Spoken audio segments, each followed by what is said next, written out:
Title IX it did allow me the opportunity to play at the collegiate level. I went to Duke University. I was able to get an amazing education, as well as sort of become the woman that I am today. And though I think we would all agree that we have yet to achieve all we hope for and all that young girls deserve, one thing I think is crystal clear. Now that we've experienced the positive impact that Title IX can have on our society, we're not going back. Welcome back to Our World with Black Enterprise. This year marks the 40th anniversary of Title IX, which guarantees equal opportunity for women in sports. But has the notion of equality been nothing more than a field of dreams? Joining me to have this conversation is Wendy Hilliard, director of GoGirlGo. We're also joined by Joetta Clark Diggs, who's founder and executive director of the Joetta Clark Diggs Sports Foundation. We're also joined by Essence Carson, WNBA player for the New York Liberty. Thank you all for being here. Thank you for having me. So, what's the story? When people say 40 years have passed and women now have equality in sports, how do you respond?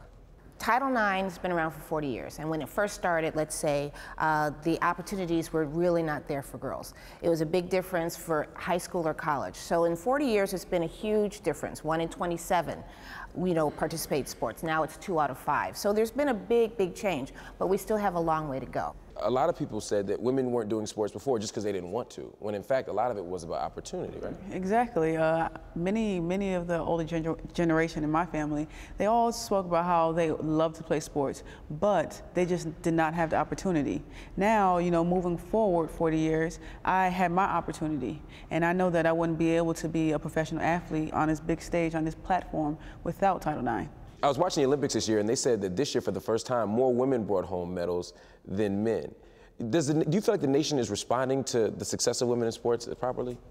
No doubt. Not only did there were more women on the U.S. Olympic team to start with, and then they got more medals, but you have to understand, because of Title IX, all those team sports, soccer, basketball, of course, which historically has done well, but there's so many more female athletes that are really being able to participate in sports on a higher level, and as a result of that, you saw the results from the Olympics. But are y'all getting the love, though? I mean, even though women brought home all those gold medals, we keep talking about the men. Why do you think that is?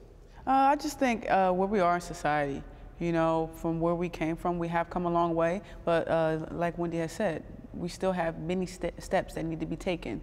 We have a long path ahead of us, but you look at things like, hey, you guys play the same sport, why don't you get paid equally? That's a big question that everyone always asks. When you look at the money aspect of it, I think we don't want to focus on that at this point, because everyone is not going to make a living out of sports, these females. So the important thing is giving them the opportunity to play and to make them aware of these different activities that they can get in high school and in college.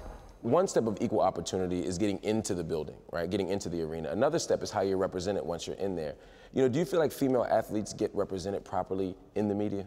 Well, it's got a long way to go. The percentage of media that covers all of the women's sports is very, very low, and so that definitely makes a difference. But when you talk about the image, and now athletes can control their image a little bit more with Twitter and things like that out there, but there's no doubt that the press has to come along to give more exposure to these great athletes. Absolutely, because I see some stars like the Anna Kournikovas of the world or the Lolo Joneses of the world who get represented not for their athletic abilities, but because they're attractive and they become almost like pinup models rather than superstars. I mean, does that hurt the sport? Does that hurt women's chances? I don't think when you said attractive, and I went through that as growing up as well, when I wanted to be a sports model, I said I didn't have to look. So we have to be careful when we put people and women in categories. I think there are various looks, and anyone can aspire to that point, but we can't lose focus on, competition. You made an interesting point. Oftentimes people are worried about letting girls get into sports because they worry that they won't be real girls anymore, that they won't be able to do other girly stuff. Almost as if sports are just a man's territory. Did you have a challenge with that growing up? Oh yeah, of course. I've always had that challenge, especially with the sport of basketball. Where I'm from Paterson, New Jersey, and in the neighborhood, most of the kids, most of the little boys play basketball, play football, or run track. Just playing with the little boys throughout, recess, it was always like, oh, you're the tomboy, you're the tomboy. And I'm just like, I just love the sport. Yeah. I just love what it does for me. How can we get the next generation of girls to love the sport even more and have better access to the sport? Well, I think there are two things. We have an incredible, generation. I'm from the sport of gymnastics. I was the first African American to compete in rhythmic gymnastics, so it wasn't really an issue. But now you have Gabby Douglas here, who's made such an impact on different sports, and that's the thing. You want to try different sports. I think one of the impact is going to be so many mothers are having their daughters, and fathers also when they're raising their daughters, and they may be a great basketball player, they want them to have the same opportunities. So understanding that it's out there. It's really the next generation that has parents that have maybe participate in sports, that's going to help the next ones. And I think to Wendy's point as well, that we can't lose sight. Even though we made great strides, we have to be mindful that the gap is growing between men and women now. At one point we had closed it, now it's growing.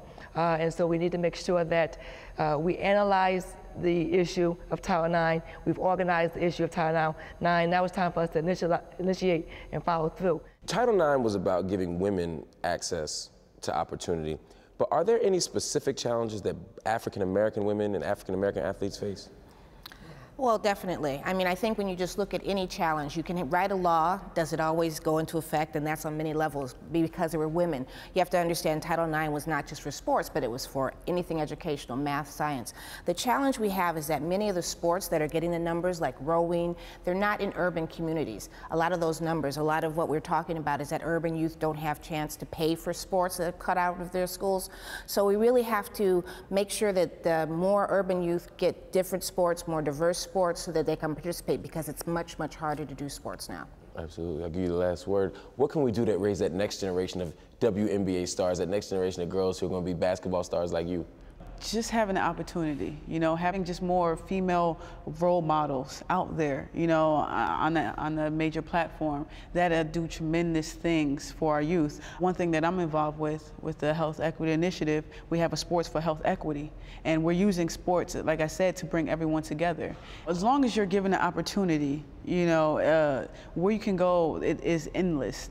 And when you don't have the opportunity is when you don't give yourself a chance. And when you don't give yourself a chance, like they say in basketball, you'll miss 100% of the shots that you never take. Absolutely, and they have you three as extraordinary role models for what's possible for women in sports. Wendy, Joetta, Essence, thanks so much for spending some time with us. Stay right there, we'll be back with more Our World with Black Enterprise. Coming up, correspondent LaToya Smith goes to Philadelphia in search of a true champion. It's a joy that I can help save perhaps one life, that we can change one life. Our World with Black Enterprise is sponsored in part by State Farm. Find an agent or get a quote at statefarm.com.